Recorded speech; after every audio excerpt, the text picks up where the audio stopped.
Welcome to the Slop Farm. Enjoy the video. You begin by opening your browser and navigating to Google Translate. This puts the tool front and center.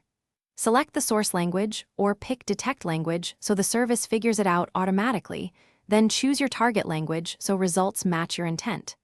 Paste the text you need translated or click Documents to upload a file and let Translate process it.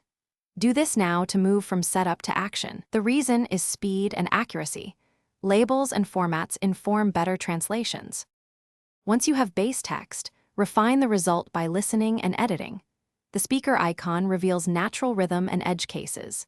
If you need non-standard input, use the handwriting tool or the on-screen keyboard to capture accents or characters accurately, because typed approximations create errors. For web pages, install the browser extension so you can translate entire sites on the fly. This saves copy-paste time and preserves layout. Make sure to choose formal or informal tone when available to align meaning. To finish, copy the translated text into your document or click Download when translating a file so formatting is preserved. Review the edit suggestions to fix context-specific wording and make sure proper nouns remain correct. This step improves clarity and prevents mistranslation. If something goes wrong, first clear your browser cache and retry, check file size limits, and confirm network access. These quick checks resolve most issues. If needed, reload the page and redo the upload to force a fresh translation. Thanks for watching.